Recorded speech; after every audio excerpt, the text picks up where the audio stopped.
in a luxurious hall, filled with countless people wearing various kinds of equipment. Walking back and forth, there suddenly stood a young teenager, staring at everyone with a bewildered expression, as if he had just fallen from Mars. That feeling again, even though this is my first time experiencing this. Somehow, it feels so nostalgic, and this isn't the first time I've had this feeling. From the moment I could remember, I've always felt a strange familiarity, as if over a long stretch of time afterward, I had inherently known this world, how it operates and things like that. The more he thought about it, the more his eyebrows furrowed tightly together, until the clear voice of a girl broke his train of thought. Sir Jinfrey Vanras, thank you for waiting. I assume you're here today to register as an adventurer? Hearing the voice call out, Jinfrey snapped out of his thoughts, startling slightly as he walked toward the reception desk and nodded. Ah, yes, that's correct. The receptionist girl smiled softly and began entering his information into the system. Her focused demeanor as she worked triggered another surge of familiarity. In Jinfrey's mind, this person too, it feels like I've met her before. Turning back to the girl, she finished registering his information in no time. All done, sir, please take a look at the display, she said with a bright smile. Right after her words, a blue screen suddenly appeared before Jinfrey. Adventurer registration. Verification process will begin once you wave your right hand. Looking at the notification panel that had unexpectedly appeared before him, Jinfrey's eyes gradually widened, and then his expression shifted to one of realization. I get it now, this familiar feeling. I remember it now. These are memories from my past life. I have memories of this world. Yes, this place is the world. Inside the game I played so much that I could be called a hardcore gamer. Grand 7, a game where players journey through 7 continents to bring peace to the world. It's the legendary virtual online game, Grand 7. As this thought crossed his mind, waves of memories began flooding into Jinfrey's consciousness. However, his face quickly turned skeptical. Wait a second, are these memories even real? This world's memories are flooding into my brain. I was just an ordinary person, dreaming of becoming an adventurer, to earn enough money so my family could live a comfortable life. But the world I'm living in now is just a game from my previous life? That's insane. But it means nothing can stop me now. Thinking about this, the doubts lingering in Jinfrey's heart seemed to dissipate, bringing a noticeable lightness to his expression. Meanwhile, the receptionist, noticing Jinfrey standing still in thought for a while, asked worriedly, "Excuse me, sir, are you okay? You've been trembling for a moment now." "Ah, no, don't mind me," Jinfrey replied quickly. "It's just the excitement of a warrior." As he spoke, Jinfrey began cracking his knuckles, his expression turning slightly playful. This is about to get interesting, he thought to himself. His slightly theatrical demeanor left the receptionist momentarily speechless, her gaze following him with a hint of curiosity. Ignoring her reaction, Jinfrey's mind suddenly posed a question. Why are my past life memories resurfacing now? But, without any immediate answers, he decided, at least for now, there's no clue. If that's the case, I'll use these memories to gain an advantage. Shrugging off the complexities of past life memories, he nodded to himself confidently. I see. Well then, please take care, the receptionist said with a slightly awkward tone. Under her gaze, Jinfrey stepped through a spatial portal and disappeared into the shimmering light. On the other side of the portal, Jinfrey found himself momentarily dizzy, stunned by the breathtaking sight before him. Floating islands, countless and majestic, hovered in the sky, creating a surreal scene. As he stood in awe, a mechanical voice echoed around him. You have entered the cleansing shrine. Though Jinfrey had seen this very scene in his past life memories, witnessing it in person still left him astonished.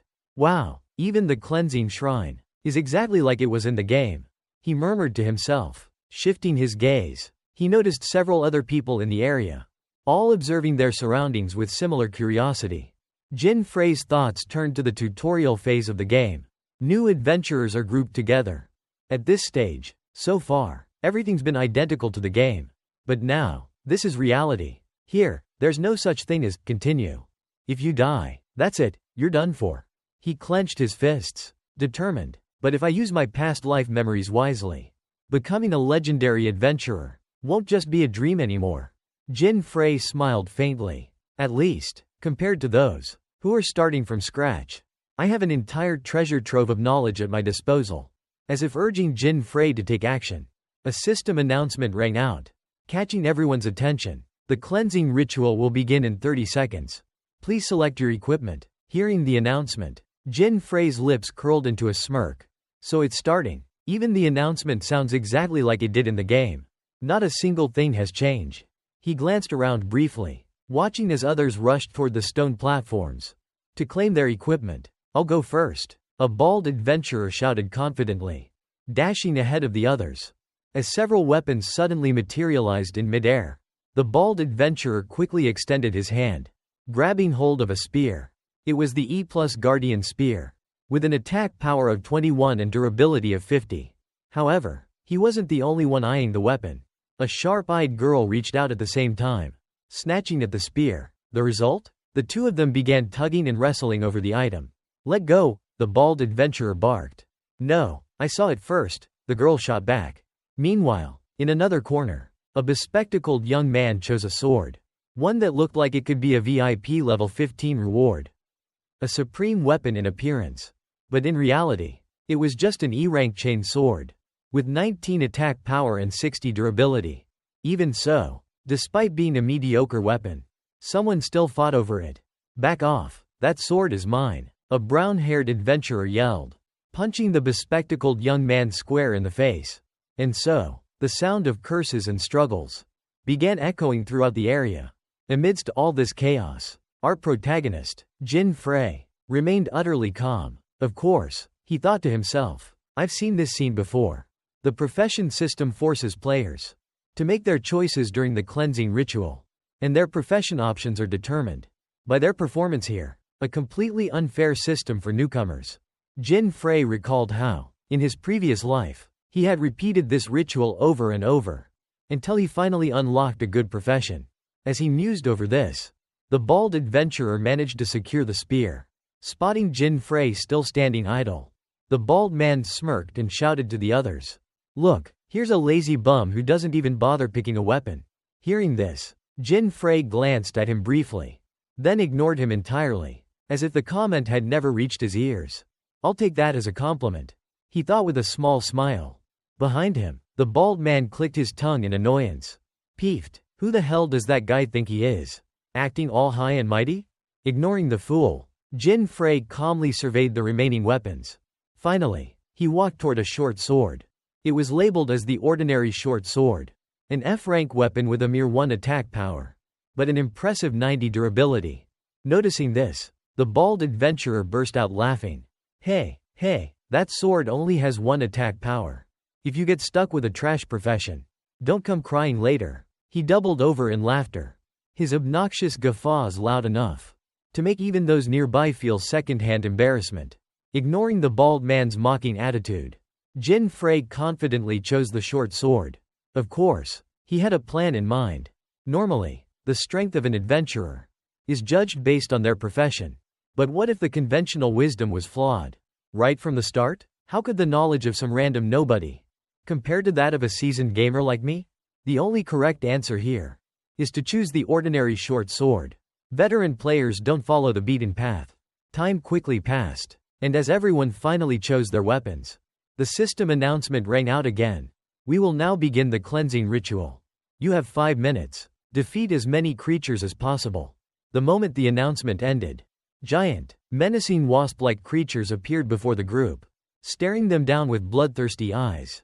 Jinfrey, however, recognized these monsters immediately. Winged centipedes, creatures that only appear during the cleansing ritual. Their venom can paralyze anyone instantly.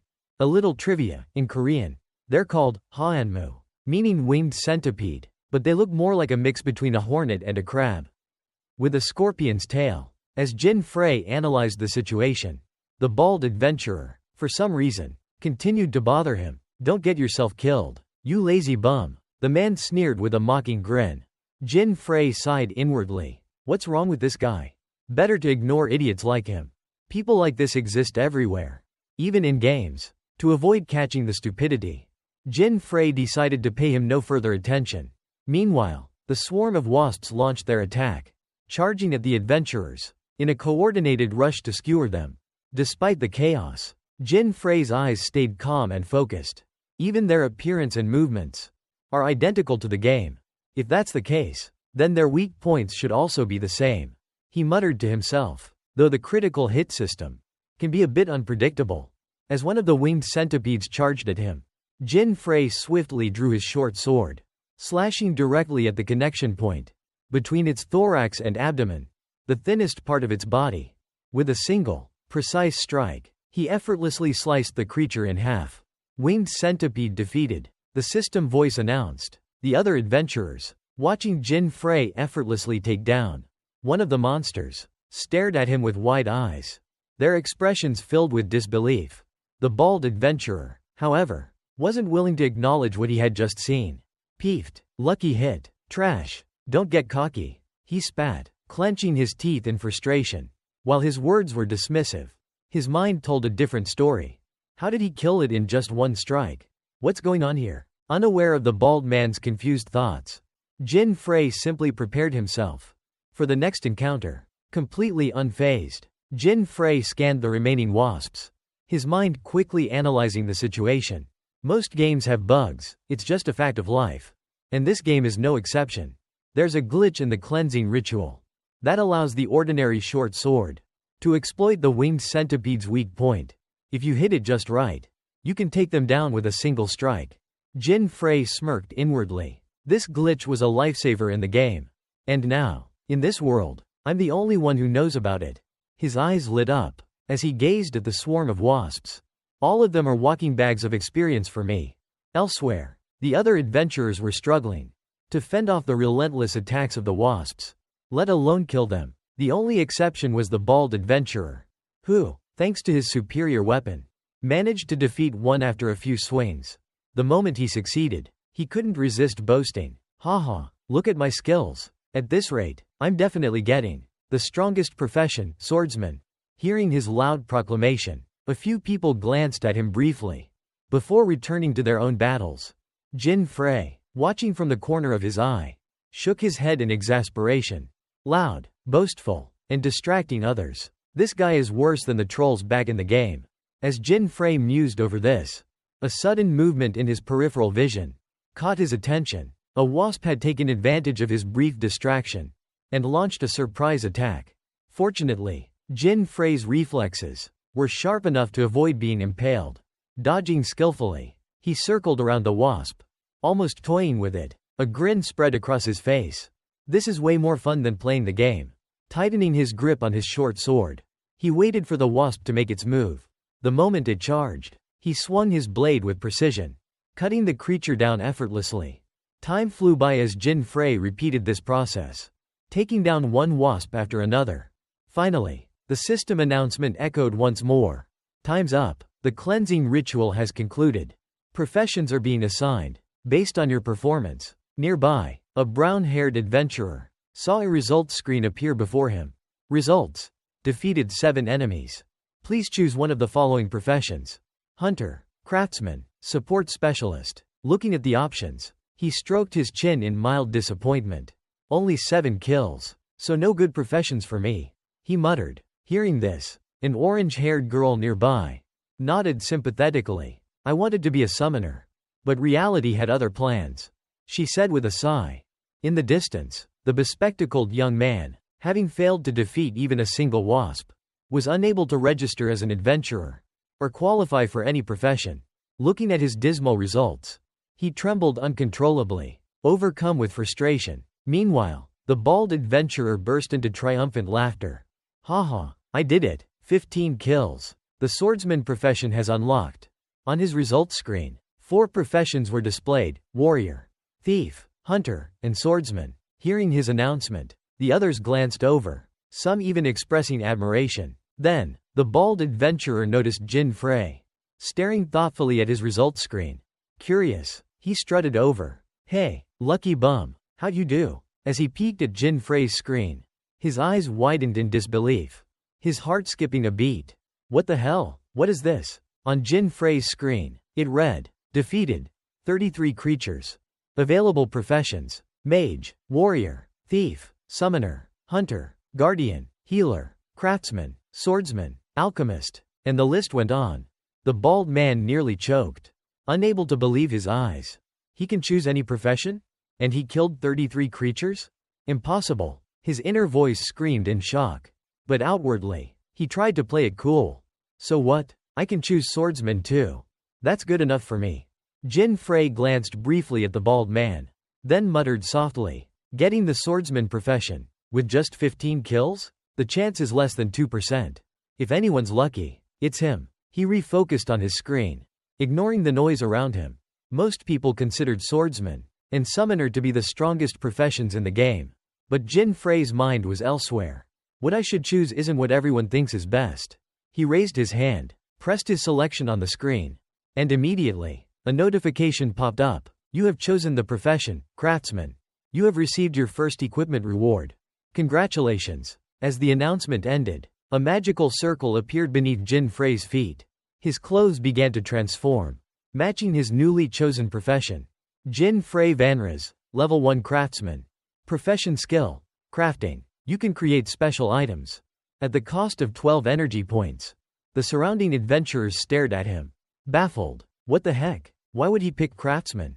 Even the bald adventurer looked dumbfounded. Are you insane? He blurted out. Craftsman is the weakest profession. But Jinfrey merely smiled softly, offering no explanation. Whether craftsman is weak or strong depends entirely on the player.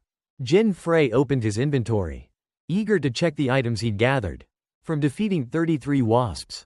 Let's see what I got, he muttered with excitement. His loot included winged centipede tail, rarity FX5, winged centipede wing, rarity FX19, winged centipede blood, rarity FX13. Although these items were all of the lowest rarity, Jinfrey knew they were still useful for a beginner like him. Among the materials, everything he'd obtained was immediately applicable. Without hesitation, Jinfrey took out all the materials, along with his short sword, preparing to create something. Winged centipede tail X14, winged centipede wing X5, winged centipede blood X2, ordinary short sword X1. Craft, Jinfrey murmured, as he activated his crafting skill. The materials transformed into beams of light, merging with the short sword. This is exactly why I chose the craftsman profession, he thought. With crafting, I can create gear so powerful it can disrupt the balance of the game itself.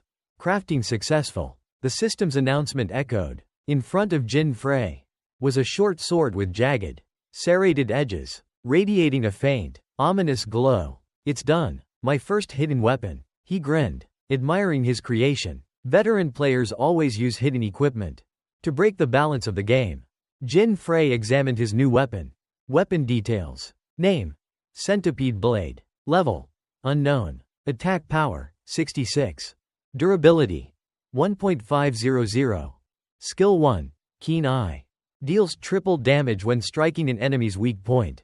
Skill 2: Unknown. Unlock upon meeting specific conditions. Skill 3: Unknown. Unlock upon meeting specific conditions. In this world, an adventurer's strength is determined by their level, skills, and profession. Equipment is usually just a supporting tool, something to slightly boost offense or defense. But hidden items, rare pieces of equipment that break this mold, can amplify a user's power to overwhelming levels. Jinfrey smirked. Veteran players know these are the real treasures. The scene shifted to Ro-Bajan, the bustling town for beginner adventurers, and the central hub of the first continent. As Jinfrey strolled through the lively streets, he watched people trading, chatting, and going about their business. This place, it's exactly like the game, he said to himself, a faint smile on his face. While he soaked in the familiar atmosphere, a kind woman approached him, offering him a shiny red apple. Would you like to try one? Unsure if the apple was free, Jinfrey decided not to ask. Instead, he quickly accepted it, biting into the fruit without even peeling it. The crisp sweetness surprised him. He chuckled softly to himself. This world feels more real than I expected. Jinfrey was eating while contemplating the next step of his plan. He had obtained the first piece of equipment as planned. Now, what should he do next? The objective of this game was fairly simple. Across all 7 continents, there existed an S-class dungeon. Players needed to defeat the 7 bosses residing within these dungeons. Thus, he needed to become stronger. Starting with dungeon farming seemed like the logical step. The usual method of leveling up was to clear dungeons in order, starting from the lowest tier ones, E-class dungeons. Thinking about this made Jinfrey's excitement surge, urging him to head straight for the teleportation point to a C-class dungeon. As he stepped into the magic teleportation circle, his figure vanished swiftly. When he reappeared, he found himself inside the C-class dungeon, known as the Guardian's Bedchamber. The dungeon's completion condition was straightforward. Defeat the boss monster. Once inside, players could not leave until the dungeon's completion conditions were met. Here was Jinfrey's current status. Jinfrey Vanras, Level 1. Class: Craftsman. HP: 122. Energy: 18/30. Strength: 21. Defense: 27. Intelligence: 30. Speed: 19. Luck: 11. Back to the protagonist. To be honest, for a rookie who had just completed his job transfer, entering a C-class dungeon was a bit of a stretch. Naturally, Jinfrey was aware of this. The recommended level to enter such a dungeon was 17 to 30. With my defense stats at only level 1, it's quite risky. After all, I'm still using newbie gear, he thought calmly, as if to prove the dangers of the dungeon. The moment Jinfrey entered, a monster's roar echoed from the distance. Not even a moment to catch my breath? He complained, quickly turning around to see what kind of monster dared to challenge him. The moment he turned his head, he broke out in a cold sweat. Behind him stood a giant man-eating plant, a level 17 demon tree. For someone who was only level 1, this was undoubtedly a daunting sight. Although he felt some concern, the protagonist wasn't afraid to face it head-on. I know this monster well. No need to panic, he reassured himself. However, the 16-level gap would make things quite challenging. If it hits me even once, I'm done for. While thinking this, he drew a short sword, a crude newbie weapon, from his inventory to prepare for battle. Without wasting a moment, the demon tree initiated its attack. As it started charging forward, its sharp roots shot out, aimed directly at Jinfrey. The attack was as fast as the wind, nearly too quick for him to dodge. Too fast, but I know its attack pattern, he thought. After it strikes, its mouth will open wide. That's my chance, he muttered to himself and, taking advantage of the moment, when the demon tree had not yet retracted its roots to defend, the protagonist leapt forward. Using the sword in his hand, he slashed it in half. You have dealt a critical hit. Skill: Eye of the Heart, activated successfully. Level 17 demon tree defeated. You gained experience. You leveled up from level 1 to level 10. Looking at the series of congratulatory notifications, Jinfrey couldn't help but laugh with joy. Awesome, just one strike. Demon trees really do give a ton of experience. 9 levels in one go. This is incredible. Excited, he quickly opened his status screen to check his progress. Jinfrey Vanras, Level 10. Class: Craftsman. HP: 8196. Energy: 18/65. Strength: 21. Defense: 27. Intelligence: 30. Speed: 19. Luck: 11. Unused attribute points: 45. Looking at his new stats, Jinfrey nodded in satisfaction. His health and energy automatically increased with each level up. Additionally, every level granted him 5 free attribute points, which could be allocated to boost other stats. My damage is sufficient for now, so I'll put everything into defense, he decided. With that, he swiftly manipulated the system interface, allocating all 45 free points to defense. This increased his defense stat from 27 to an impressive 72. After finishing, Jinfrey affectionately patted his sword. Both my level and stats have improved significantly. Thanks to you, everything went so smoothly. Speaking of which, much of the credit belonged to the weapon's active skill, Eye of the Heart. The skill allowed him to deal 66 damage in the first strike, making it highly useful for farming dungeons, even up to B-class dungeons on the first continent. However, its true potential had yet to be fully realized. Thinking about such a dreamlike start, a spark of excitement lit up in Jinfrey's eyes. Things are getting more interesting now. Time to head straight to the boss, deep inside the dungeon, and level up even more. With renewed confidence, our protagonist marched forward. Time passed quickly, and before long, Jinfrey suddenly realized he was surrounded. Right next to him, 3 giant one-eyed serpents were staring at him with ravenous eyes. The monsters were black serpents, a type of level 23 creature. Looking at the 3 massive beasts in front of him, Jinfrey could only internally curse his luck. Black serpents were considered sub-bosses in this dungeon. However, the odds of encountering all 3 at once were less than 1%. Haha, Jinfrey muttered under his breath. But before he could laugh for long, one of the serpents lunged at him. It opened its enormous mouth wide, charging straight toward him, as if it intended to swallow him whole in a single attack. Luckily, thanks to his extensive combat experience from his previous life, Jinfrey managed to react in time, dodging the deadly bite. These things are just as vicious as they were in the game, he mumbled, but before he could complain further, another black serpent attacked him from the side, forcing him to dodge once again. One after another, the 3 serpents began coordinating, attacking him from all directions. Jinfrey was left with no choice but to continuously evade, not even getting a second to catch his breath. Stay calm, what should I do? He thought quickly. I know their attack patterns and weaknesses. The only place I can pierce them is the neck. If I can get close enough, one strike should be enough to take them down. Having formed a plan, Jinfrey planted his feet firmly on the ground and charged forward, aiming directly for the neck of one of the serpents. However, just as the tip of his sword was about to hit, another serpent used its scales to block the attack. This turn of events was completely unexpected for the protagonist. What, are these things protecting each other? He thought in disbelief. While Jinfrey was momentarily stunned, one of the serpents took advantage of the opening. It lunged forward, sinking its 2 massive fangs deep into his shoulder. Jinfrey couldn't help but let out a cry of pain.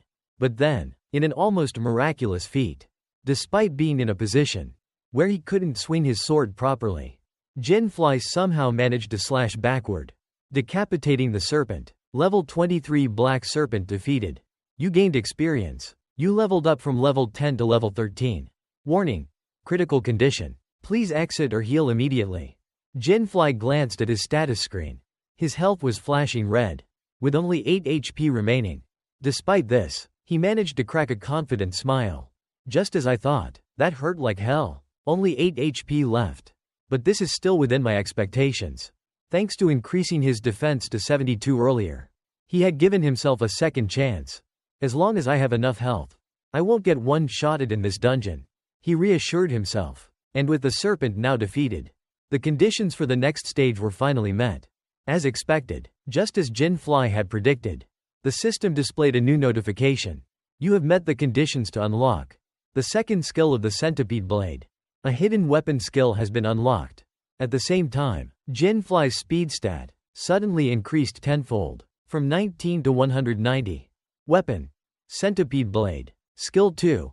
Passive: Blazing Speed. Effect: increases speed by 10x. Only activated when the user is on the brink of death.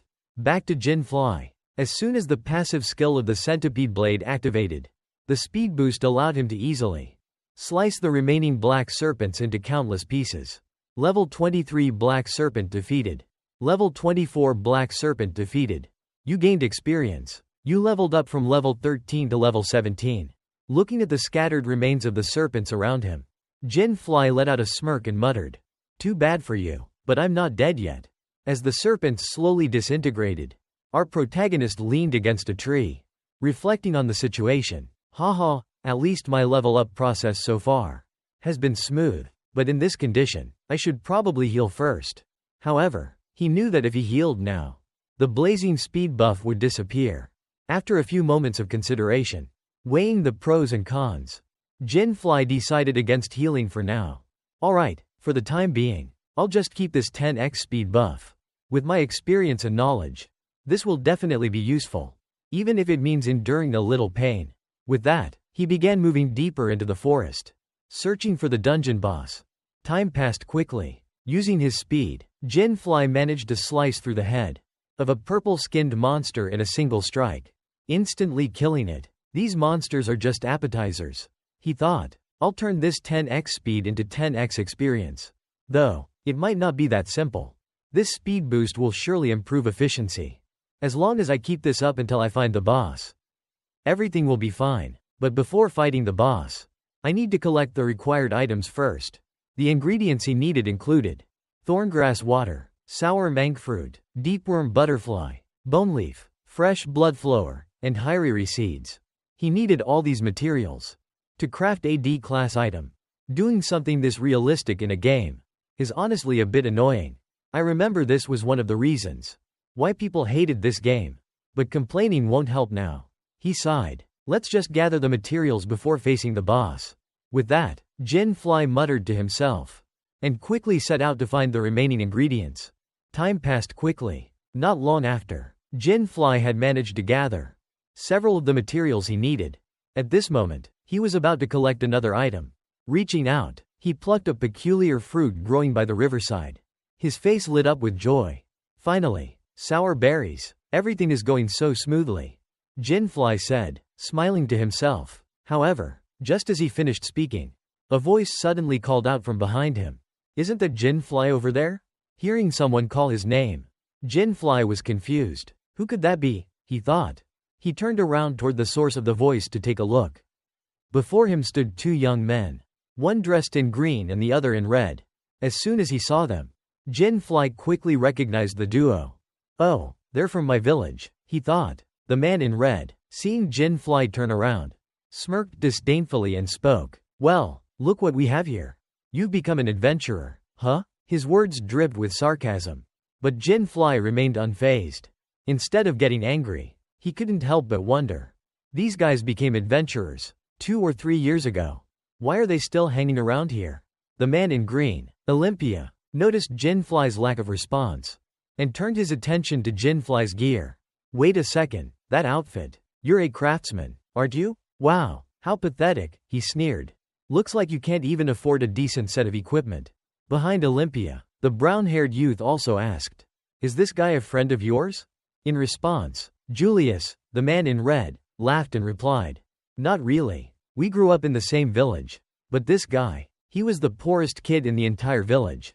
Having someone like him as a friend is just embarrassing. His father died when he was young, and his mother's been bedridden with illness ever since. Truly a pitiful existence. The brown-haired youth sighed and commented, that's really unfortunate. Back to Jinfrey. Meeting Julius here was nothing short of bad luck. What are the odds of running into this guy? He thought, feeling exasperated. It was true that his father passed away when he was young, and that his elder sister was now caring for their mother. Because of this, Jinfrey became an adventurer to support his family. Though his thoughts were somber, Jinfrey kept a calm and indifferent expression, which seemed to irritate Julius. Hey, are you even listening? I'm telling your legendary story here. Julius sneered. What's with that look in your eyes? You want to get punched like back in the day? Huh? As he spoke, Olympia raised his voice, angered by Jinfrey's lack of reaction. The next moment, he grabbed Jinfrey by the collar, intending to teach him a lesson. Jinfrey, standing nearby, didn't immediately resist. Instead, he questioned himself. What should I do now? Before he could come up with a plan, a terrifying growl suddenly echoed through the air, causing Julius to freeze mid-action. The group all turned toward the source of the sound, their faces filled with confusion and dread. The brown-haired youth was the first to spot it. Over there, he exclaimed, pointing. Following his gaze, the group saw a monster emerge. It was a one-eyed creature with a humanoid shape. The boss of the dungeon had arrived. Level 31 Cyclops. The sheer size of its body made Julius's face turn pale, his expression resembling that of a man facing death itself. What are you standing there for? Run, he shouted, his voice trembling. Even Jinfrey couldn't help but feel concerned for the guy. He's been targeted, Jinfrey muttered, worriedly, as if confirming his statement. The Cyclops let out a deafening roar, before swinging its massive club downward. The unfortunate brown-haired youth barely had time to let out a scream of pain before he was obliterated, logged out of the world instantly. No wonder the author didn't bother introducing his name. Why waste the effort for a character who wouldn't last more than a few pages? Back to Jinfrey, watching someone who was alive just moments ago turn into a bloodstain on the ground. His eyes momentarily widened in shock. Damn it, he cursed inwardly. Meanwhile, Julius, witnessing this, was so paralyzed with fear that his legs gave out beneath him. After reducing the unfortunate youth to pulp, the Cyclops turned its attention to the remaining two. Jinfly's mind raced as he observed the monster. Just from its sheer presence, he could feel the enormous power gap between them. This level difference is way too dangerous. Its defense is incredibly high. My attacks probably won't even scratch it, he thought, furrowing his brows. At that moment, the Cyclops swung its club again, slamming it into the ground with immense force, creating a massive crater. Thankfully, Jinfly, still in his 10x speed state, managed to dodge in time. His swift evasion seemed to intrigue the Cyclops, which now focused entirely on him. You are being targeted by the Cyclops. Due to the effect of its skill, Cyclopean focus, you cannot escape this battle. Hearing the system notification, Jinfly's expression turned grim. Looks like I don't have any other choice, he muttered, resigned. With those words, he swiftly drew the centipede blade, ready to face the monstrous foe. At the same time, the Cyclops raised its massive club high and swung it down toward Jinfly. However, Jinfly managed to dodge just in time. While circling the creature, he thought to himself, I know all of its moves. And with my speed boost, I have enough agility to avoid them. With that, Jinfly began employing a kiting strategy, keeping his distance from the Cyclops, dodging its attacks, and occasionally lunging in to deal small amounts of damage. Meanwhile, Julius, watching from afar, was utterly shocked. What? Jinfly is actually holding his own against the dungeon's boss? What the hell is going on? His eyes widened in disbelief, unable to comprehend how someone he had mocked was fighting so skillfully. Unaware of Julius's thoughts, Jinfly continued his assault. But despite his efforts, his attacks barely scratched the giant creature. And his frustration grew. This isn't working. Running in circles won't solve anything, he muttered to himself. Realizing he needed a breakthrough, Jinfly made a bold move, leaping onto the Cyclops' club and sprinting up its length, aiming directly for its head. Noticing this, the Cyclops reached out with its left hand, attempting to grab him. However, Jinfly used the monster's hand as a stepping stone, propelling himself into the air. Before the Cyclops could react, Jinfly descended rapidly, using the force of gravity to drive his blade toward the back of the creature's neck. Your neck's wide open, he thought with a smirk as he swung his sword down. The blade struck the Cyclops' neck, but due to the creature's sheer size and thick skin, it wasn't a clean decapitation. Still, he managed to inflict a visible wound. I did it, I can hurt it now, Jinfly thought joyfully as he saw the small cut left by his sword on the monster's flesh. The Cyclops, feeling a ticklish pain at the back of its neck, realized Jinfly was the source of the attack. Without hesitation, it swung its massive club backward, aiming for its own neck. Seeing this, Jinfly quickly leapt off the creature, causing the Cyclops to inadvertently hit itself in the back of the neck. Literal meaning of hoisted by its own petard. Back on the ground, Jinfly took a moment to evaluate the situation. The level difference is too great. I can't beat it in a head-on fight like this, he muttered under his breath. Once again, he utilized his 10x speed boost, darting around the battlefield, trying to chip away at the Cyclops while evading its wild, erratic swings. The Cyclops roared in frustration, furiously flailing its club in all directions, creating a chaotic and dangerous battlefield. From a distance, Julius took advantage of the commotion, sneaking into a nearby bush to hide. As he observed the battle in secret, he muttered to himself, what on earth is Jinfly using? I can't make out what's going on. Julius muttered in confusion, scratching his head. Before the scene returned to Jinfly. After running and dodging for a while, Jinfly was beginning to feel tired, sweating profusely and short of breath. Out of options, he realized that, in his current state, he had no way to defeat the Cyclops. I need to quickly craft that item. I already have thorngrass, sour berries, and fresh bloodflower. Now, I just need to find the remaining ingredients. The rest should be somewhere nearby if I'm not mistaken. As if the heavens were lending a helping hand. Just as Jinfly glanced toward the cowardly Julius, he spotted the remaining 3 ingredients lying near him. Seeing this, Jinfly didn't hesitate. He sprinted toward Julius. Unsurprisingly, the giant Cyclops saw him running away and began chasing him relentlessly. Julius, on the other hand, nearly wet himself in fear. What the hell? Don't come here, he screamed at the top of his lungs. Ignoring Julius's whining, Jinfly sped past him like a gust of wind, quickly snatching up the last 3 ingredients as he ran. You have obtained F rarity caterpillar. You have obtained F rarity Hyriri seeds. You have obtained D rarity boneleaf.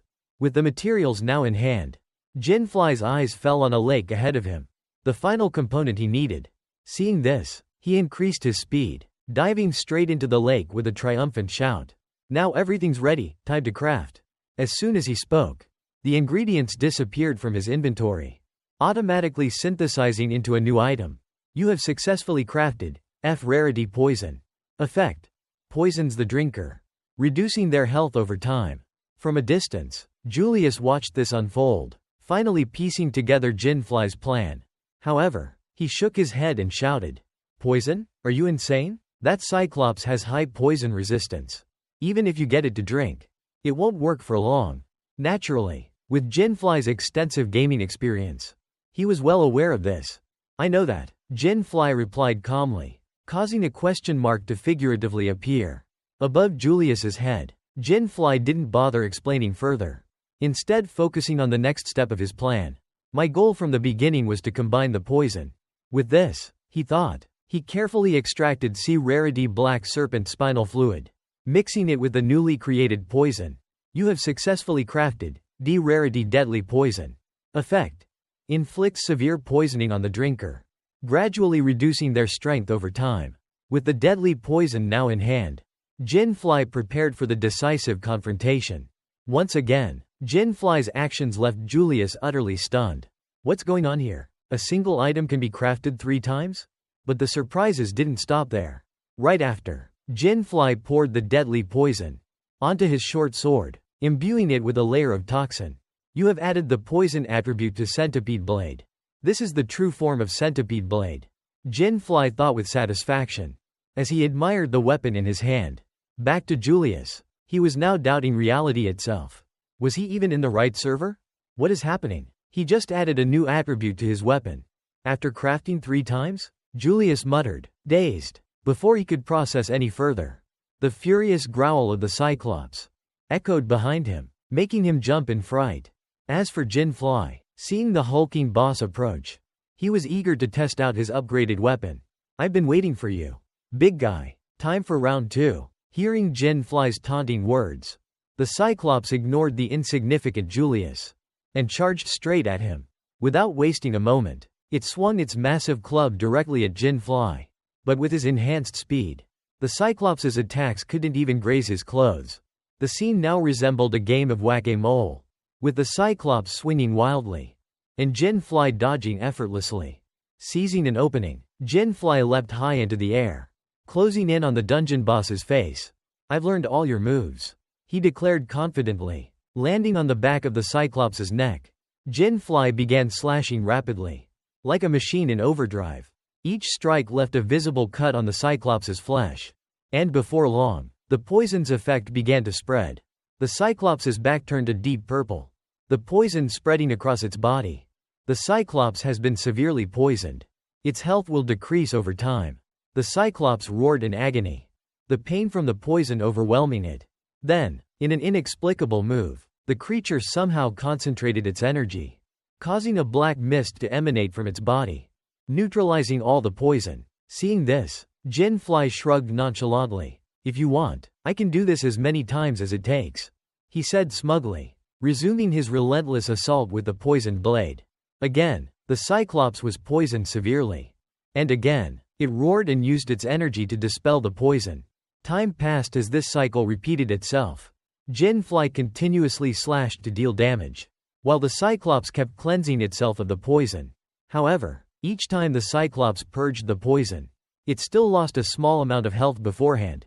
As the battle dragged on, the Cyclops grew visibly weaker, to the point where it was drooling uncontrollably, its strength sapped from exhaustion. Seeing the Cyclops in such agony, Jinfrey realized it was time to end the battle quickly, to avoid prolonging the suffering and accumulating bad karma. "I'll finish this with one decisive move," he thought. With that, Jinfrey leapt high into the air, then used the momentum of his fall to drive his sword straight into the Cyclops' single eye, embedding it deep into the creature's skull. The attack was a critical hit, further amplified by the activation of the Eye of the Heart skill, which increased the damage dealt. unable to withstand the power of the attack. Despite its unwillingness, the Cyclops let out a final, agonized roar, before collapsing lifelessly to the ground. You have defeated the Cyclops.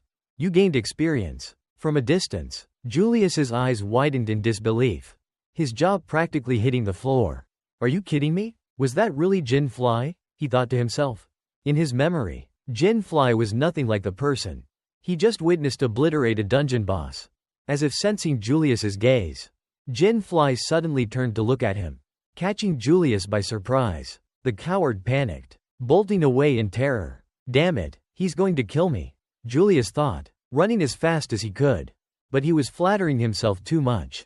Jinfrey had no interest in wasting time on someone as insignificant as Julius.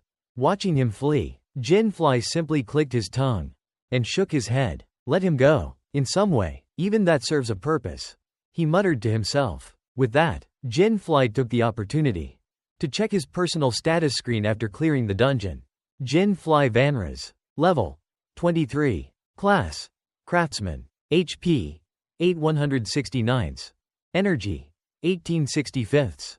Strength 21. Defense 72. Intelligence 30. Speed 190. Luck 11. Status critical condition. Looking at his stats, Jinfrey nodded in satisfaction. Not bad, my level's gone up a bit. I'll figure out how to use my remaining free points later. At that moment, a reward screen appeared in front of him. Dungeon boss defeat rewards. 350.000 gold. Cyclops Fang, D rarity. Seeing the amount of gold he'd earned, Jinfrey's eyes lit up with excitement. Defeating a boss really does yield a ton of gold. I'll send this money back to my mom. One of the greatest perks of soloing a dungeon was that all the rewards belong solely to him. Now, let's take a look at the materials I've earned, he said, grinning as he examined his newfound riches. As Jinfrey spoke, he tapped on the item labeled Cyclops Eyeball. Cyclops Eyeball, C rarity. A grotesque-looking item that, despite its appearance, can fetch a decent amount of money. True to the description, the sight of the eyeball made Jinfrey feel a little nauseous. However, knowing its value, he decided to keep it in his inventory. Let's ignore how it looks. With this, I've obtained one of the key ingredients for the next hidden equipment, he thought to himself. Time passed quickly, transitioning to the D-class dungeon plains. Jinfrey now stood in this lush, green field, searching for the next set of ingredients. Stretching his arms, he took in the serene sight of the plains, and said cheerfully, finally here. This dungeon brings back so many memories. But as he spoke, his face grew more solemn. The ultimate goal of this game is to defeat the Demon Kings across all 7 continents, starting with the first one here. To do that, I need to find the second hidden equipment located there. But to even face the challenge, at the statue of the fallen goddess, I need the Cyclops Eyeball and one more key ingredient. That's why I came here, to collect materials and gain a few more levels in the process. Defeating the Demon King will create a peaceful world without monsters, and I'll earn enough money to give my family a better life. I'll make those villagers who look down on me eat their words. I have to become stronger. Only then can I achieve everything I desire. Jinfrey's thoughts were resolute as his experience continued to grow steadily, with level-up notifications chiming periodically. Time flew by again, transitioning to a bustling city. The sound of a news broadcast caught the attention of passers-by. This is today's latest report from the Adventurers Association. Yesterday, a new adventurer defeated over 33 creatures during the purification ceremony, setting an unprecedented record. This feat has become a hot topic within the association. According to detailed reports, the adventurer's name is Jinfrey Vanras. He is a young man with black hair and blue eyes, currently traveling to the beginner's town. The broadcast continued, shifting to a story about the overhunting of Koban birds, a growing concern in recent days. Meanwhile, back in the dungeon, Jinfrey was still roaming its depths, searching for materials, looking at yet another dead monster on the ground. He sighed in boredom. This is strange. I've been searching for so long, but I still haven't come across any. Even though I've collected plenty of other materials, I still need the feathers of the Koban bird. While Koban birds aren't exactly rare monsters, I just can't seem to find one here. Each continent has a total of 7 dungeons, but this one is testing my patience. he muttered, glancing around the dungeon in frustration. Among the 7 dungeons on each continent, 6 are ranked from F to A, while the 7th, where the Demon King resides, is always S-ranked. The Koban bird is most likely to appear in the D-ranked dungeon of the first continent, which was precisely where Jinfrey was. But why haven't I seen a single one of those monsters?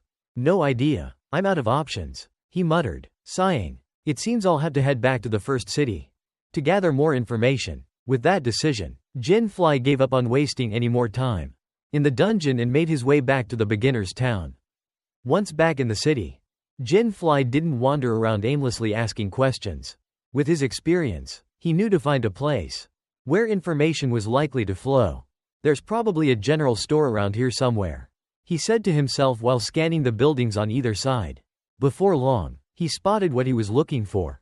There it is. If I ask someone inside, I should be able to find some clues, he said, making his way toward the door. But just as he opened it, he found himself in the middle of a commotion. Stop right there, someone yelled from inside. Ha ha ha, let's bail, boys, laughed a man wearing a red bandana. It seemed the store was being robbed. The moment the door swung open, the thieves noticed Jinfrey standing frozen in place. One of them, a bald man at the back, growled in irritation. Move aside, kid, not wanting to get involved without knowing the situation. Jinfrey stepped to the side to avoid trouble. The thieves, carrying the goods they had stolen, walked out nonchalantly, chatting and laughing among themselves. Another big score for us, one of them said gleefully. Watching them leave, Jinfrey thought to himself, are they really bandits? The 3 thieves, still excited about their haul, soon noticed a mother and daughter walking happily ahead of them. True to their thuggish nature, instead of politely asking them to step aside, the red-banded leader shoved the little girl aside, shouting, "Move it, you cowardly rats." The small girl's body was sent flying forward. Fortunately, before she could tumble down the staircase ahead, Jinfrey rushed forward, catching her midair in a princess carry. These guys, Jinfrey muttered angrily, glaring at the thieves. Seeing Jinfrey's quick reaction, the bandits hesitated, realizing he wasn't someone to mess with. Without a word, the red-haired leader gestured to the others, and they quickly left the scene. The mother, seeing her daughter safe, immediately ran over to thank Jinfrey. "Thank you so much," she exclaimed. "Oh, no, it's nothing," Jinfrey replied modestly. Turning to her daughter, the mother said gently, There, sweetheart, you must have been so scared," as she hugged and comforted the little girl. Meanwhile, a man who had heard the commotion walked over, visibly annoyed. "Those damned mountain hounds again," he muttered angrily. Standing beside him, Jinfrey heard the remark and observed the man's attire. From his clothing, Jinfrey deduced that this must be the shopkeeper. Jinfrey asked, "What do you mean by mountain hounds?" The man sighed and explained, "They're members of the Mountain Hound Guild, a group of thieves and poachers. Recently, they've claimed this area as their territory. My shop was completely cleaned out by them." Hearing this, Jinfrey's eyes widened in surprise. How could such a thing be allowed to happen, he asked. The shopkeeper continued, "From the look of it, the recent overhunting of Koban birds is also their doing." The moment he heard this, Jinfrey froze in disbelief. "Those bastards, so it's them," he screamed internally, realizing why he hadn't found a single Koban bird in the dungeon earlier. Oblivious to Jinfrey's inner rage, the shopkeeper sighed and complained further. "They don't care who their victims are. Whether it's ordinary people, children, or anyone else, they're just terrible scum. I guess I'll have to close my shop for a while," he added before walking away dejectedly. Back to Jinfrey. The presence of this so-called Mountain Hound Guild had sparked a fire in his mind. A guild, huh? What a nuisance, he muttered. Normally, guilds are places where adventurers with common goals band together. I don't want to get into trouble with an entire guild, he thought. But then, as the situation sank in, their overhunting of Koban birds and their harm to innocent people, Jinfrey's irritation turned into outright anger. Anger level 10% harassing others. Anger level 100% overhunting Koban birds. The two combined triggered his special passive ability, igniting a blazing fury within him. Driven partially by personal motives and partially by justice, Jinfrey decided to pursue the mountain hounds. Time passed quickly. Following their trail, Jinfrey eventually tracked the group to a narrow alley. There, the guild members were gathered, sorting through their stolen goods and celebrating their haul. It seems we've almost cleaned out every shop in the area, the red-banded leader declared smugly. Yeah, Big Boss said we should move soon, added a green-banded member. Nodding in agreement, back to Jinfrey. He carefully observed the scene, his eyes locking onto the stolen items. They've got all this stuff. But where are the Koban feathers? Muttering under his breath, Jinfrey's sharp eyes darted around, searching intently for the missing feathers. Jinfrey quickly noticed a few glass jars, stacked in a corner nearby. So, these bastards have been hunting Koban birds to the point that their numbers are almost depleted, he muttered through gritted teeth. Back to the thieves. As if recalling something, the red-banded leader laughed and said, "By the way, did you guys hear about that new adventurer in the news?" Yeah, one of them replied. The guy who defeated 33 monsters during the awakening ceremony, right? Isn't that insane? Another chimed in. You idiots. It's probably fake news. Stuff like that can't be real. The red-banded leader shouted, dismissing the story. Yeah, you're probably right. Another thief agreed. Meanwhile, Jinfrey paid no attention to their conversation. He was too focused on figuring out how to deal with the group. There's too many of them. What should I do? He thought, feeling a headache coming on. Before he could devise a plan, a voice suddenly called out behind him. Hey, what the hell are you doing here? The unexpected sound startled Jinfrey, and he quickly turned around. Standing there was another thief, this one wearing a green bandana, holding a knife and glaring at him suspiciously. Damn it, Jinfrey cursed inwardly. It must be some kind of stealth skill. I didn't even sense his presence until now. Keeping his composure, Jinfrey forced a fake smile and replied, "Ha ha, it's not what it looks like. I'm not." Before he could finish, the thief interrupted him. Let me guess. You were about to say, "I'm not suspicious. I just got lost, weren't you? Let me tell you something. We've already killed a few spies from other guilds for spouting nonsense like that. You're aware of that, right?" The thief's mocking tone left Jinfrey speechless. Realizing Jinfrey wasn't here with good intentions, the thief didn't hesitate, lunging at him with his knife. Fortunately, Jinfrey had stayed on guard and managed to dodge the attack in time. Well, looks like I don't have any other choice now, he muttered, pulling out the centipede blade from his inventory. Sidestepping the thief's next slash, Jinfrey swiftly retaliated by kicking the thief's ankle, causing him to lose balance and stumble forward. Seizing the opportunity, Jinfrey struck the thief in the back of the head with the hilt of his sword, knocking him out. Hearing the commotion outside, the other thieves rushed out, shouting, "What's going on out here? There's someone over there." Spotting Jinfrey, they immediately became alert. Is this some kind of spy from another guild? The red-banded leader asked suspiciously. Seeing that he'd been discovered, Jinfrey could only curse inwardly. Damn it. Seeing how outnumbered he was, Jinfrey quickly raised his voice to explain. Wait, I'm not here to fight you guys. I just need some Koban feathers. But as he looked at the sword in his hand, he fell silent. Who am I kidding? Even if I explain myself, they'll still think I'm the one who caused all this mess. What an idiot I am. Across from him, the thieves glanced at their fallen comrade, the red-banded one lying unconscious on the ground. Is he dead? One of them gasped, wide-eyed. This guy just attacked one of us. Take him down, another shouted. Great, just great, Jinfrey muttered to himself. If we can't negotiate, then I'll have to resort to force. The mountain hound thieves drew their weapons and began surrounding him. Get him, one of them shouted. Ignoring the noise, Jinfrey stood calm and ready. One of the green-banded thieves charged at him, swinging his sword directly toward Jinfrey's chest. But Jinfrey effortlessly sidestepped the attack, redirecting the thief's hand with his left arm. At the same time, he swung his sword with his right hand, striking the thief's face hard enough to send blood spurting from his nose. Ah, he broke my nose, the thief screamed, his voice filled with panic. Jinfrey, slightly concerned, raised a brow and replied, Hey, it's just a scratch. No need to overreact like that. You're scaring the others, you know? But Jinfrey knew the real problem.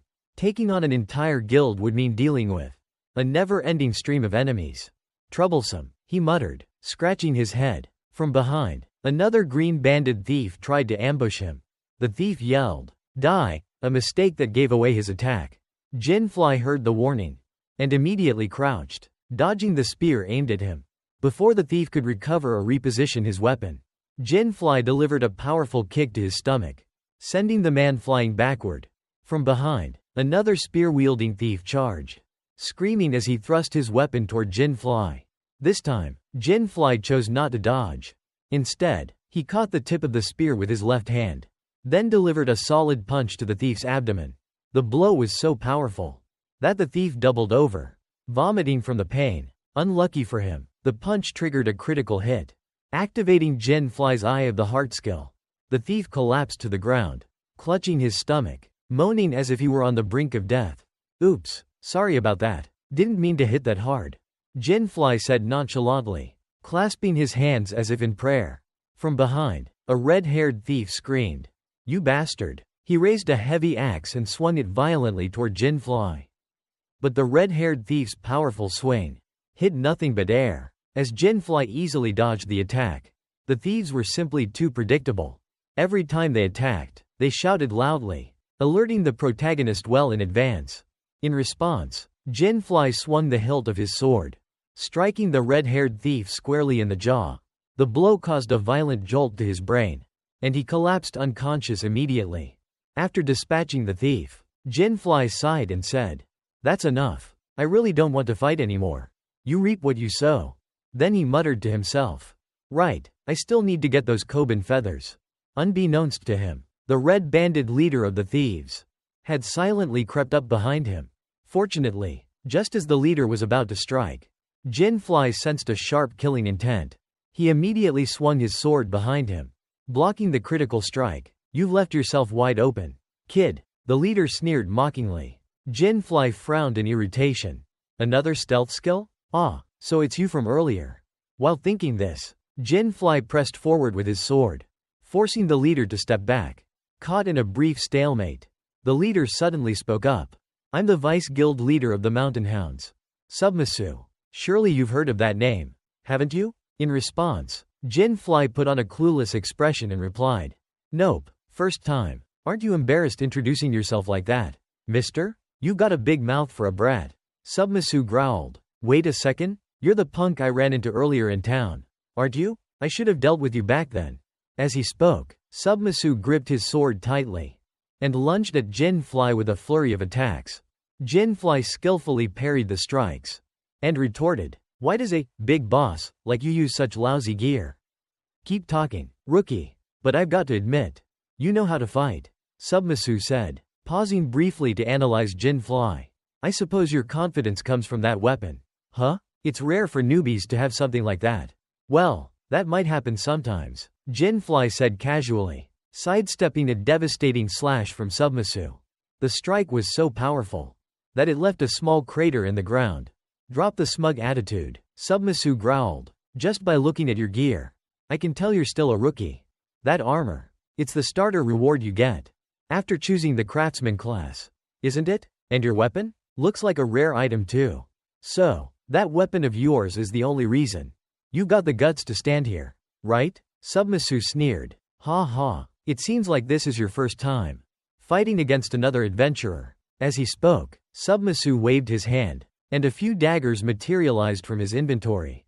The daggers seemed to move as if controlled by an invisible hand, all pointing their sharp tips at Jinfrey before launching toward him at breakneck speed. But this attack was far from enough to trouble our protagonist. With just a few swift swings of his sword, Jinfrey easily deflected all the daggers. Back to Submisu. Seeing Jinfrey block his attack didn't surprise him much. Instead, he continued lecturing the protagonist. When two adventurers face off, the one who reveals their class is at a disadvantage. You're a craftsman, which means the only skill you have is crafting.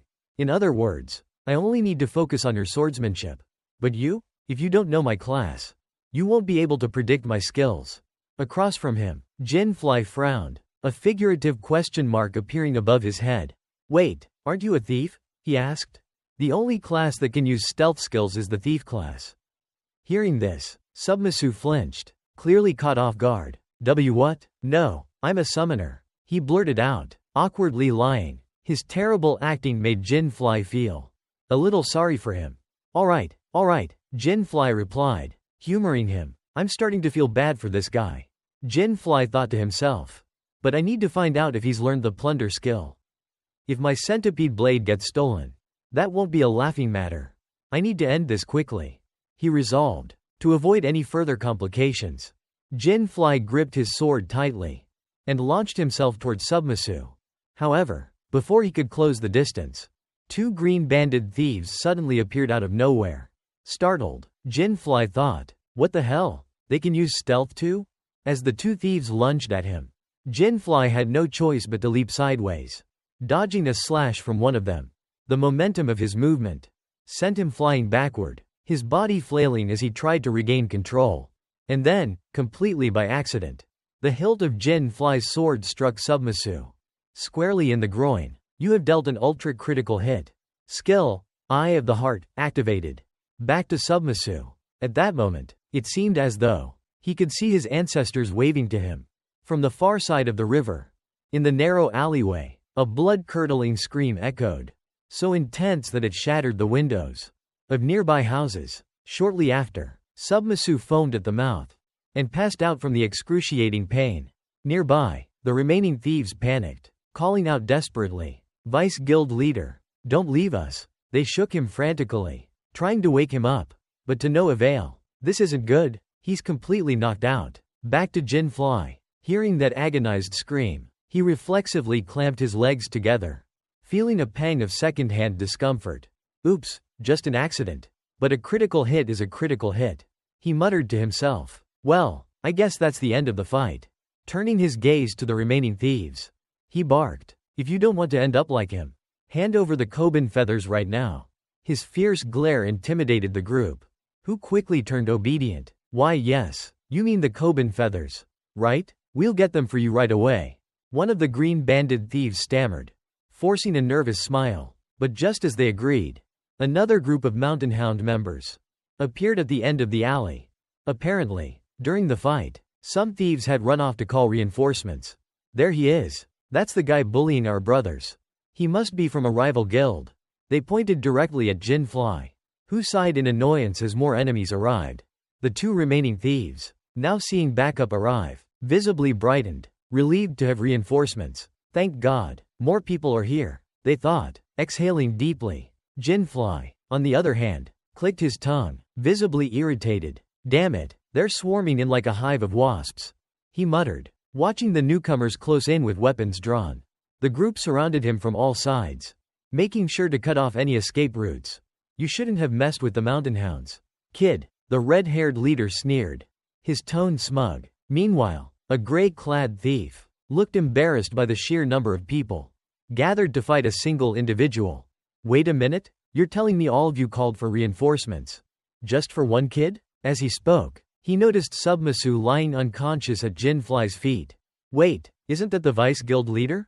Vice Guild leader, what happened to you? He's so cold, one of the thieves exclaimed in shock. The kid took down the Vice Guild leader? No way. Another thief, trying to rationalize, added, that's impossible. He's the Vice Guild leader. The gray-clad thief chimed in dismissively. He must have been drunk. That's the only explanation. Hearing this, the red-haired leader nodded, finding the idea plausible. So this punk ambushed him while he was drunk? What a cowardly move. Back to the protagonist, watching the thieves spin their own narrative. Jinfrey couldn't help but think, these guys should really become screenwriters. They'd probably make more money than they do as bandits. But no, he wasn't drunk. He was fully conscious. He even introduced himself. Jinfrey muttered internally, his irritation barely concealed. Suddenly, a loud, commanding voice echoed through the alley. What's all this racket? Hearing the shout, everyone turned to see a burly, scruffy man walking toward them. His demeanor and appearance screamed gang leader. Sure enough, the thieves all scrambled, like puppies greeting their owner. The guild master is here, one of them exclaimed, running to greet him. One of the group pointed toward Jinfrey and began explaining the situation, describing in detail how Jinfrey had humiliated their guild members. While they talked, Jinfrey took the chance to observe the burly man carefully. So, this must be the guild master of the Mountain Hounds, Jinfrey thought. evaluating the man's stature and attitude. Back to the guild master. After hearing the story, he turned his gaze to Jinfrey and asked, "So, you came here to pick a fight with my guild?" "Huh? That's right. That bastard even knocked out the vice guild leader," one of the thieves chimed in, pointing at the unconscious Submisu. Hearing this, the guild master studied Jinfrey carefully, his sharp eyes scanning him from head to toe. Then, to everyone's surprise, the burly man broke into a wide grin. Interesting. You've got guts. Kid, which guild do you belong to?" Jinfrey shrugged and replied, "I'm a solo player. I'm not part of any guild." The guild master raised an eyebrow. "So, you're telling me, you caused all this trouble on your own?" "That's right," Jinfrey confirmed, though he couldn't help but wonder why the guild master was so interested. Suddenly, the guild master threw his head back and burst into boisterous laughter. "Ha ha ha, I like you, kid, you got some spirit. Why don't you join my guild?" The unexpected invitation left Jinfrey stunned. "Wait, what? I just fought these guys. And now the guild master is inviting me to join?" Even the thieves standing around looked confused, awkwardly shifting as their leader continued. "Normally, I'd make you regret laying a hand on my members. But if you managed to take down Submisu, you got some skill. So, I'll give you a chance. Join us." The guild master smirked. "What's the matter? So happy you're speechless? Come on, let's celebrate this with a drink." Jinfrey, still trying to make sense of the situation, could only stare in disbelief. As the guild master spoke, he patted Jinfrey on the shoulder, as if they were long-lost brothers. But alas, being the protagonist, there was no way Jinfrey could buddy up with a group of thugs like this. "I refuse," he said coldly, shrugging off the guild master's hand. "I only came here for the Koban feathers. And, by the way, I also wanted to get revenge for the shopkeeper and the little girl you hurt. Who in their right mind would want to join your ragtag guild anyway? Now, hand over the feathers immediately." Jinfrey's commanding tone struck like thunder. Across from him, the gang members froze in terror. They knew all too well what their guild master was like. Just because he had been laughing jovially moments ago didn't mean he was a kind man. On the contrary, rejecting his generous invitation was a surefire way to make him lose his temper. "Ragtag?" The guild master's voice trembled with rage. "Did I hear you right, kid? Ragtag?" His whole body shook violently, as if consumed by a fit of rage. Worried that he might have misheard, Jinfrey repeated himself. "Yes, your guild is trash. A bunch of bullies who only know how to pick on the weak. A true collection of garbage." Jinfrey's voice was dripping with disdain. Unable to contain himself any longer, the guild master grabbed his massive axe and swung it down with terrifying force toward Jinfrey. Thankfully, our protagonist, being quick and experienced, managed to dodge just in time. The axe hit the ground with such ferocity that it left a massive crater. "If that had hit me, I'd have been done for," Jinfrey thought, sweat dripping from his forehead. The guild master, now consumed with fury, glared at Jinfrey, his bloodshot eyes filled with rage. "Fine, I've changed my mind. This is the first time I've met someone so insolent. I'll make you submit and turn you into my slave, kid." His voice was icy and menacing. Jinfrey, observing the guild master's sheer strength and method of attack, immediately realized, this guy isn't a thief. He must have a different class. As the guild master swung his axe again, Jinfrey deftly dodged to the side, rolling away to avoid a second massive strike. For good measure, he leapt backward, putting more distance between them. If he starts using class skills, this will get a lot harder. I need to finish him quickly, Jinfrey reminded himself, determined to turn the tide. Jinfrey charged forward to seize the advantage. But the guild master, waiting for this moment, swung his axe once more, aiming to intercept Jinfrey as he entered his range. However, Jinfrey had already anticipated this move. With a slight duck, he easily avoided the attack, narrowly escaping what could have been a deadly blow. Even though Jinfrey had planned his move carefully, the sight of someone charging full speed, then suddenly stopping and ducking to dodge a strike, left the guild master wide-eyed in disbelief. He couldn't trust what he just saw. While the guild master was still recovering from the shock, and hadn't yet retracted his weapon to defend himself, Jinfrey seized the opportunity and struck a blow to his side. However, the attack barely seemed to do any damage. It's trying to take advantage of an opening to hit my flank? Clever, but not enough, the guild master thought. But damn, that hit was strong. I'll have to be more careful dodging this brat's attacks. Realizing the threat Jinfrey posed, the guild master slowly dropped his dismissive attitude. Meanwhile, Jinfrey, seeing that his attack had failed, muttered under his breath, "This is going to be tough." Then, he watched as the guild master suddenly pulled back his axe. Is he discarding his weapon? Wait, I see. Jinfrey's eyes narrowed as he analyzed the situation. Almost immediately, the guild master activated a skill that caused his entire body to bulk up, his muscles swelling visibly, and his presence becoming overwhelmingly intense.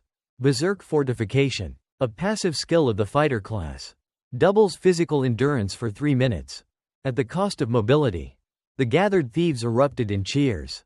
It's here, the guild master's fortification move. Back to Jinfrey. Seeing the transformation, he immediately confirmed his suspicion. This guy's class is fighter. The guild master wasted no time, lunging forward with a punch aimed straight at Jinfrey's face. Fortunately, with his agility and experience, Jinfrey managed to dodge the attack.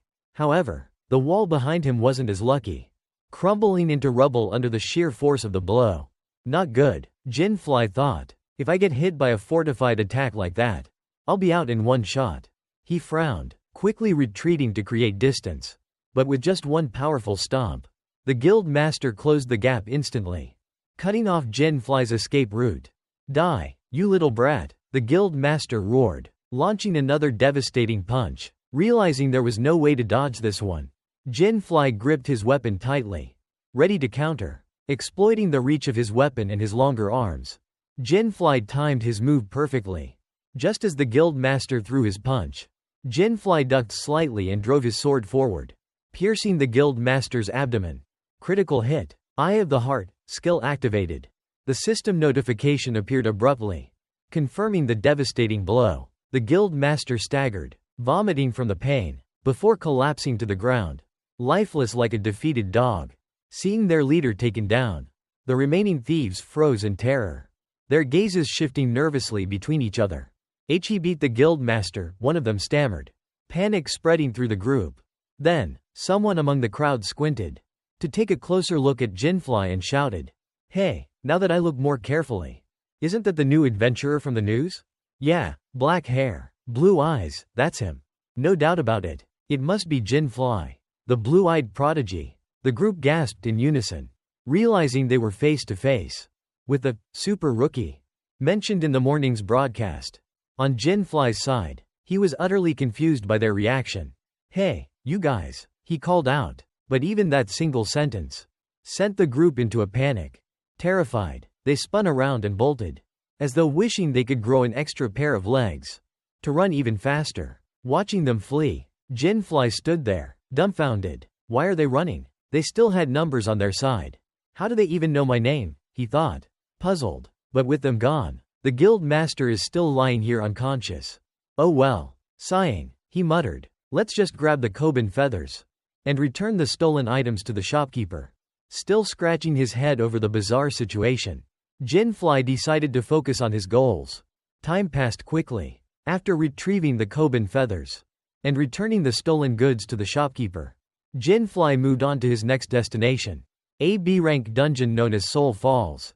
Deep within one of its caves, Jinfrey had just finished dealing with a boss monster. You have defeated the goat-headed boss Baphomet, level 35. You have earned experience points. Looking at the fallen boss, Jinfrey shrugged and stepped out of the dungeon. That fight ended quickly, he thought. It's nothing like the struggle I had against that Cyclops earlier. Leaving the dungeon behind, Jinfrey headed toward a plaza, where a statue of a fallen goddess stood prominently. Standing before the statue, he felt a twinge of nostalgia. "I missed you," he muttered softly. The statue of the fallen goddess. According to legend, removing the curse on the statue would grant him the second hidden equipment. "Alright, time for a heartfelt reunion," Jinfrey said, pulling out the Cyclops eyeball and the Koban feathers. Anyone with a keen sense of observation would have noticed that the statue's left eye was hollowed out, perfectly shaped to fit the Cyclops eyeball. But Jinfrey also knew something most people hadn't realized yet. The wing on the back of the statue had a small cavity, just the right size to fit a Koban feather. Carefully, Jinfrey equipped the statue with the two items. As soon as he completed this, a system notification popped up. The wishes of the fallen goddess have been fulfilled. The statue of the fallen goddess began to shed tears of joy. Finally, the second hidden treasure had appeared.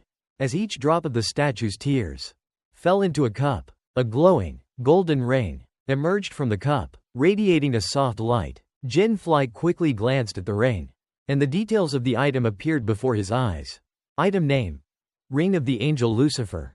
Rank: Unknown. Luck: +100. Durability: 2.000. Skill 1. Mind Reading. Can read the thoughts and emotions of others. Skill 2. Magic Sense. Passive. Detects the magic of adventurers and monsters within a 5 km radius. Skill 3. Unknown. Unlocks upon meeting certain conditions. Looking at the ring's characteristics, Jinfrey's eyes gleamed with understanding.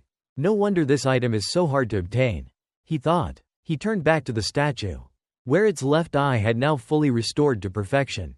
The angel's ring. I'll make good use of this, goddess, he murmured. Jinfrey quickly equipped the ring, and a glowing halo materialized above his head. However, the ring gave him an odd sensation. It made him feel like a spirit who had already passed away. I don't want to stand out too much, he thought, looking at his appearance. But with this ring, no one would ever guess it's actually a powerful item. After acquiring the angel's ring, Jinfrey made his way to a S-rank dungeon. Entering the S-rank dungeon, Volcano Ani. Jinfrey's face fell as he looked at the notice posted on the wall. The Volcano Ani S-rank dungeon. Due to its extreme danger, only teams of 7 or more adventurers are allowed to enter. He sighed in frustration. But right now, I don't even have a team to join. After defeating the boss inside an S-rank dungeon, the entire dungeon would vanish, only to reappear randomly somewhere in the 6 realms. Once I defeat the first Demon King, I'll receive a title. That will allow me to enter the second of the 6 realms. I need to reach the next realm as soon as possible. Jinfrey thought silently to himself, before the sound of a nearby conversation caught his attention. Look, it's Franca Oa's Fire Mage team. This is the closest I've ever seen them, a voice of admiration said. And Jinfrey turned his attention to the Fire Mage team, where a beautiful girl sat silently among them. She was Franca Asbury, 23 years old, level 45, and a mage. As Jinfrey observed her, his mind-reading skill activated. This allowed him to sense Franca's desires. Franca wanted to dive into an S-level dungeon as soon as possible, but she was struggling because she lacked enough people. Upon hearing her wish, Jinfrey gave a subtle smile, knowing this was exactly what he wanted. Perfect, he thought. The angel's ring had an immediate effect. Speaking of Franca, it seemed she couldn't get anyone else to join her team for the S-level dungeon. So, she shook her head and spoke to the others. Well, I guess that's decided. Let's split up today. The man across from her nodded. However, at that moment, Jinfrey eagerly walked over and proposed to the group. Excuse me, could I join your team? It looks like you're in need of more help. Upon hearing his voice, everyone turned to look at him. More specifically, at the death ring floating above his head, with an odd expression on their faces. Damn it, Jinfrey thought to himself. I don't even need any skills to know what they're thinking. Ignoring the issue with the ring, the brown-haired man shook his head and said, after discussing it, we've decided to give up. If you want to join, try finding someone else. Back with Jinfrey, he could read the mood of the other guy. It was clear that the man was feeling pity for his team member who was injured and now in the hospital. I see, Jin thought. One member of their team is hurt, and now they're short on people. Thinking of this, he turned back to Franca and asked, I'd like to hear the opinion of the leader. Franca's eyes showed worry. She knew exactly what he meant. Did you have something urgent to do in the S-level dungeon? Jin asked, sensing her anxiety. It's none of your business, Franca replied calmly. However, Jinfrey could sense the anxiety coming from her. Franca was worried about her father, an explorer who had gone missing over a month ago after entering the S-level dungeon. So, she's worried about her father. Jinfrey muttered to himself before clearing his throat to get the group's attention. Sorry, I forgot to introduce myself. My name is Jinfrey. I want to go into that S-level dungeon as soon as possible too. On the other side, hearing his name, the group seemed to recognize it. Jin friend. Wait, I've heard that name somewhere before. Franca frowned, thinking. The young man beside her suddenly recalled who Jinfriend was. Wait, if he's Jinfriend, then you must be the one in the news.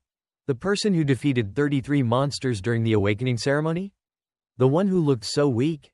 No way, the young man thought. That can't be him, there must be some mistake. Whispers began to rise, and at that moment, Jinfriend understood why the members of the Mountain Dog Guild looked so scared when they saw him. So that's it, it's because I'm in the news now. He realized, the system announces everything, with no privacy at all. Back with Franca. Although a bit surprised by Jinray's identity, Franca's eyes still showed suspicion. She felt something odd about this guy. Like he could read her mind. What's going on here? But I'm not the type to believe in rumors or anything like that. She thought to herself. However, this person gave off an aura that was completely different from the adventurers around here. It was as if he had been through a lot. She felt that instinctively, her alertness rising. Franca's caution. Franca was cautious about his presence. Well, let's see if I'll accept him. Jinray muttered to himself. And, just as he expected, after a moment, Franca nodded in agreement. I understand, I'll let you join, but if you're of no use, I'll leave you behind, she said, standing up from her chair. With Franca's approval, Jinray silently thanked his new ally. Great, everything is still going smoothly. Thank you, Angel Ring. Finally, I'm getting into the S-rank dungeon. S-rank dungeon. Agni Volcano. Time quickly passed, and the scene shifted to the S-rank dungeon. Agni Volcano, true to its name, was filled with erupting volcanoes. Rivers of lava flowing everywhere. At this moment, Jinray was leading the party as the vanguard. So, I'll be the one at the front? The most dangerous position? This captain is really ruthless. He thought to himself, quietly complaining. Doubts about Jinray. Behind him, a knight in armor whispered to Franca. Do you think it's really okay to let him join our team? I'm still not sure about him. In response, Franca coldly replied, it's fine. If he's useful, that's great. If not, we can use him as bait. Jinray and the suspicious young man. Back to Jinray. A curious red-haired young man approached and asked, are you really the person from the news? Hearing the question, Jinray felt a bit awkward. Well, I didn't hear the news directly. But I guess that's me, he said, unsure how to respond. Behind him, the young man, hearing the half-hearted answer, looked at Jinray with suspicion. He could sense the doubt in the air, there was no trust in him. Jinray thought to himself, this guy is really paranoid. At the same time, a brown-haired guy overheard the conversation and scoffed. Clearly lying, just look at him, what do you think? How strong could he be? And there's even an angel ring on his head. Back with Jinfrey. At this moment, Jinfrey's eyes welled up with tears. Can you guys just look past this? He thought to himself. Forget about the appearance. This item is extremely useful. He shouted inwardly. It was as if his thoughts were heard. For soon after, the item activated. The second skill, Magical Sense, was triggered, detecting a mysterious magical source. At that moment, Jinfrey suddenly felt an overwhelming surge of energy coming straight toward him. This made him pause and think. Are the monsters inside starting to move? Or could it be? He quickly realized what was happening. In order to avoid the team being ambushed, he turned around and urgently warned the support team. Use your skills to protect everyone. Move quickly. The eruption is about to happen. Support team's response. Behind him, the brown-haired guy suddenly heard Jinfrey giving him orders. And an angry look crossed his face. Hey, you haven't even finished your sentence. He complained, but before he could say anything else, the nearby volcano suddenly erupted, spewing huge chunks of rock and lava. Upon seeing this, the support guy stood frozen, still trying to process what was happening, not yet understanding the gravity of the situation. Move quickly. Protect them. Jinfrey yelled again, shaking the young man out of his daze. Instantly, the young man used his shield skill, activating a shimmering purple barrier to protect the group inside. At the same time, the shield helped protect them from the falling rocks. Looking at the sheer number of them, Jinfrey couldn't help but feel a little concerned. There's so much lava falling. Looks like we'll have to wait until this dies down before we can move on. Franca's calmness. Meanwhile, Franca, unaffected by the shield and the falling lava, remained calm. She reassured everyone, stay calm, just wait here. Then, she took a few steps forward and murmured under her breath, Meteor Sword. The moment the words left her lips, a massive magical array appeared beneath her feet. while a huge fireball materialized above her head. She waited until the spell was fully prepared before directing her staff toward the front, guiding the fireball to shoot out and obliterate the falling debris. With just that one spell, the entire rain of lava was scattered, leaving Jinfrey behind feeling a little surprised. She used magic to make all those rocks disappear? Before anyone could move, however, a sudden tremor shook the ground. Then, a massive crack appeared in the earth, stretching directly toward the group. What the hell? The ground is cracking open? Jinfrey and Arthur's plunge. At that moment, an AI shouted, and unfortunately, what happened next? A sharp crack echoed as the ground split open right beneath Arthur's feet, causing him to fall into the widening crevice. His teammates immediately shouted in panic. But fortunately, at the last possible second, Jinfrey reacted quickly. He reached out and grabbed the young man's wrist, desperately trying to pull Arthur back up. But just as he was about to save him, the ground beneath Jinfrey's feet gave way with a loud rumble. As a result, both Jinfrey and Arthur plunged into the depths below. This is bad. Falling from this height, this isn't good, Jinfrey thought to himself, silently cursing his luck. At the very moment Jinfrey thought both of them were about to meet their doom, he realized they had landed on something incredibly soft, cushioning their fall. To his relief, neither of them was harmed.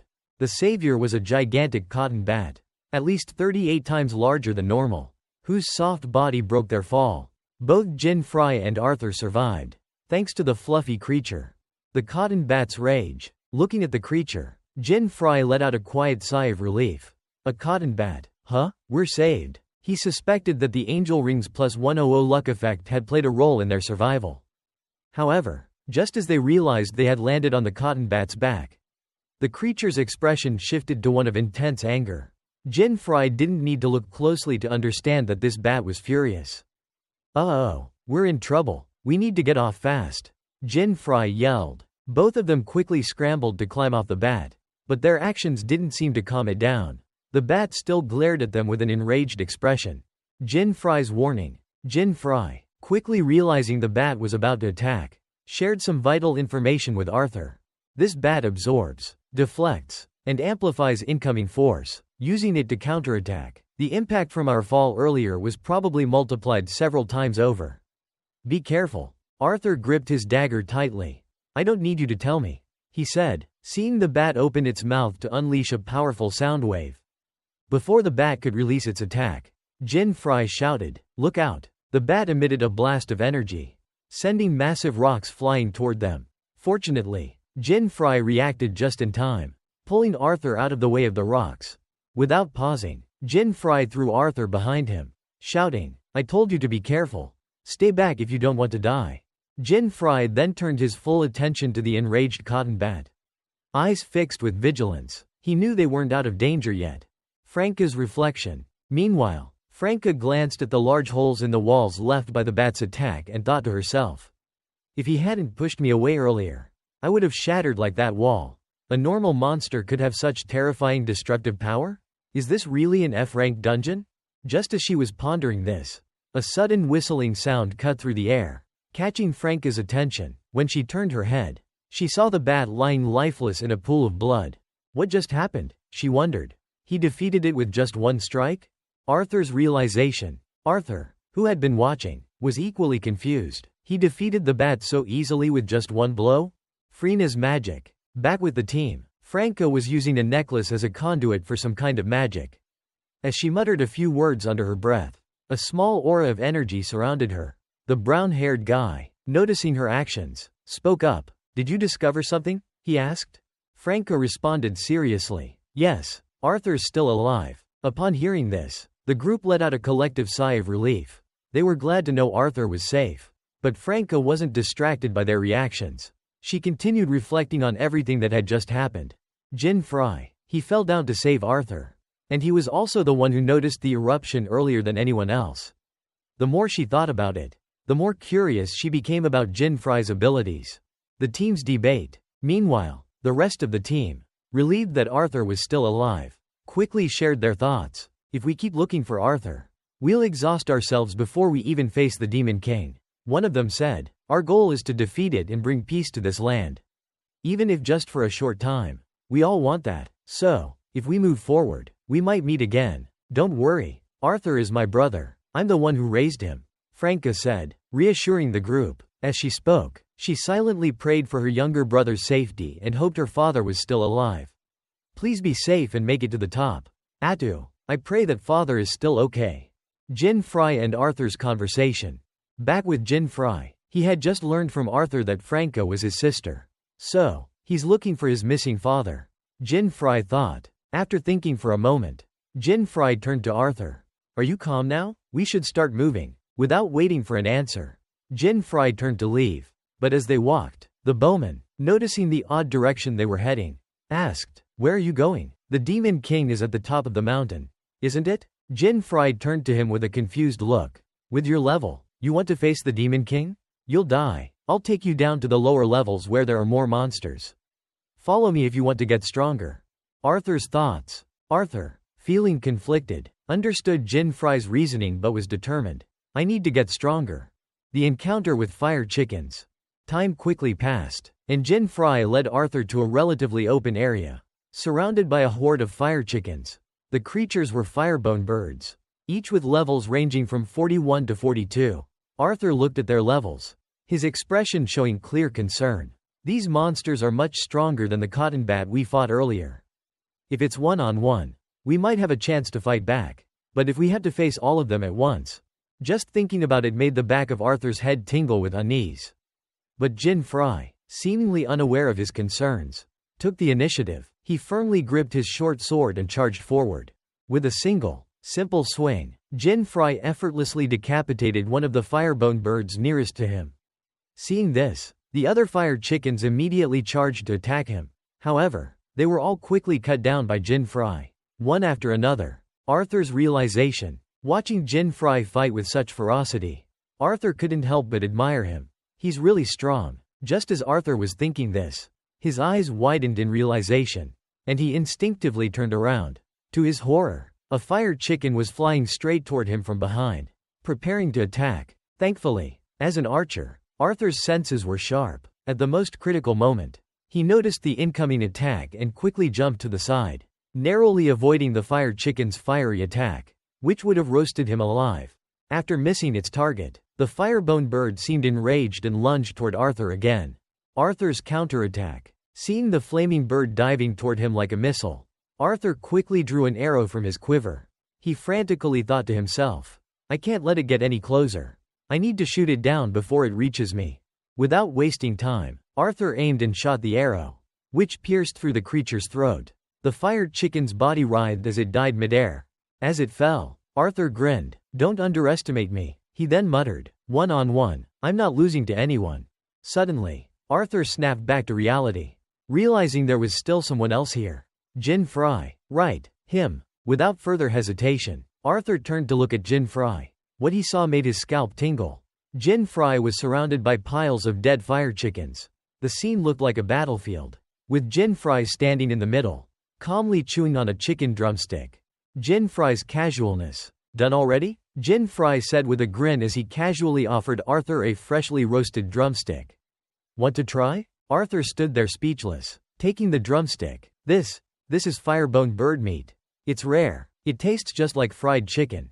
You can eat it right away. But it's even better if you heat it up. Jinfrey added nonchalantly. Arthur stared at him, wide-eyed. Did he just eat the monster's meat? He thought, feeling a little shocked. But Jinfrey wasn't eating this on a whim. Everything he did had a purpose. Jinfrey's inner thoughts. Damn, I ate too fast. Jinfrey cursed inwardly. I needed to eat at least 50 of these chicken legs to get the enhancement effect.